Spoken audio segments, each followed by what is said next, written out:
போய் அந்த அதிகாரத்தை சண்டை போட்டு வாங்க முடியும். இப்போ இருக்கிற திமுக ஒரு தீய சக்தி, அதிமுக கோமாக்கு போனோம். நான் டாக்டர் எம் சுதாகர், காட்பாடி தொகுதியின் வெற்றி வேட்பாளர், டிவிகே பார்ட்டியின் வெற்றி வேட்பாளர், தலைவர் தளபதியால் நியமிக்கப்பட்ட வெற்றி வேட்பாளர். தமிழகத்தின் மூத்த அரசியல்வாதியான துரைமுருகனை எதிர்த்து போட்டியிடுறீங்க. இந்த களம் எப்படி இருப்பதாக நீங்க அனுமானிக்கிறீங்க? நான் மற்றவங்கள்ட்டையும் இதை தான் சொல்கிறேன். உங்களுக்கெல்லாம் மூத்த தலைவர், எனக்கும் ஒரு அரசியலில் ஒரு மூத்த தலைவர், கிட்டத்தட்ட ஒரு 50 வருஷம் இருக்கிற துரைமுருகன் சார் வந்து ஒரு மூத்த தலைவர், மதிக்கப்பட்ட தலைவர். என்னுடைய ஒரே இது, இத்தனை நாள் வந்து கடந்த 30 வருஷமாக அவர் அந்த அளவுக்கு வந்து மக்களோட இருந்ததில்லை. அவர் நிற்கிறது தான் என்னுடைய மிகப்பெரிய ப்ளஸ். அது மக்கள் தேர்தல் காலத்திலேயே நான் போய் நிற்கிறப்போ அவர் வந்ததே இல்லை, வர முடியல, அவங்களே பரிதாபப்படுறாங்க. அதாவது பரிதாபப்படணும்னு சொல்ல, அவங்களே ஒரு ஒன்று மனக்குமுறல் இருக்குது. ஒரு எனர்ஜெட்டிக்கான ஒரு ஆள் இருக்கணும், மக்களோட மக்களாக வந்து அங்கே இருக்கணும் அப்படின்னு விருப்பப்படுறாங்க மக்கள். அது வந்து துரைமுருகன் சார்னால இப்போ முடியாது, அவரே ஒதுங்கி இருக்கலாம். சரி, இதுக்கு நான் நினச்சேன், இந்த டைமை வந்து நம்ம தலைவர் தளபதி இருக்கப்போ அந்த ஒரு புஷ், ஒரு புல், ஒரு மொமெண்டம் இருக்கிறப்போ நம்ம, எனக்கும் ரொம்ப அரசியல் ரொம்ப பிடிக்கும். அந்த ஒரு விதத்தில் தான் நம்ம ஏன் வைகாண்ட், நானும் ஏன் மக்களோட மக்களாக பணி செய்யக்கூடாது, என்னுடைய மருத்துவத்துறையை விட்டுட்டு தான் நானும் தலைவர் தளபதியின் கொள்கையால் ஈர்க்கப்பட்டேன். ஏன்னா அவரும் ஒரு பெரிய சினி ஃபீல்டில் ஒரு பெரிய பீக்கில் இருக்கிறப்போ அவரும் அந்த தொழிலை விட்டுட்டு இதே மாதிரி நான் ஊழல் பண்ண மாட்டேன், நான் கமிஷன் பண்ண மாட்டேன்னாரு. நானும் அதே நிலையில் தான் இருக்கிறேன். அதனால் நானும் ஊழல் பண்ண மாட்டேன், கமிஷன் பண்ண மாட்டேன்ற ஒரு குறிக்கோளுடன் நான் பயணிச்சுக்கிட்டு துரைமுருகன் சாரை எதிர்க்க நான் ஸ்ட்ராங்காக வலிமையுடன் இருக்கிறோம்.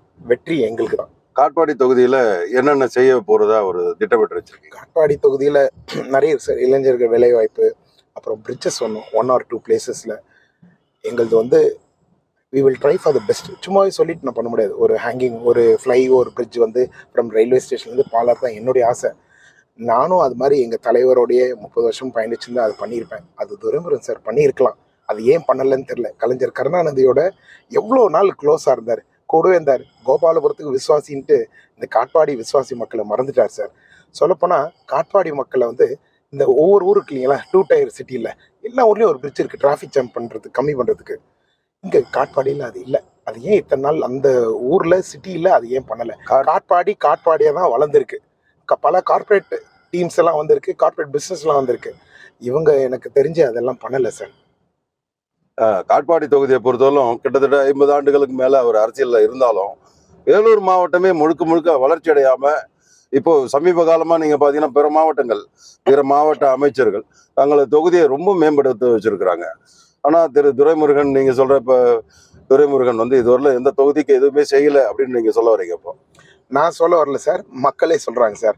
அந்த மக்களை எங்களுக்கு வந்து தேர்தலுக்கு ரொம்ப ஈஸியாகிட்டார். நீங்கள் பாருங்கள், நீங்கள் இன்னும் கொஞ்ச நாளில் 4ஆம் தேதி you wait and watch the result sir. நான் சொல்லலை, மக்கள்கிட்ட அவர் வந்து நின்று வேனில் நின்று பேசிடுறாரு, அப்புறம் வெளியில் போயிட்டு அவங்களுடைய படை தான் போகுது. நான் நேரடியாக போகிறேன், I'm going to door canvas போகிறேன்.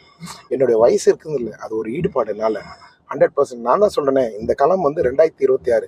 இது துரைமுருகன் சாருக்கு இந்த 89ஓ 91ஓ 96ஓ அது மாதிரி தேர்தல் இல்லை. ஸோ தயவுசெய்து நீங்கள் வெயிட் அண்ட் வாட்ச் சார். நாங்கள் கண்டிப்பாக வெற்றி அடைவோம். வாழ்த்துக்கள். Thank you sir. நன்றி சார்.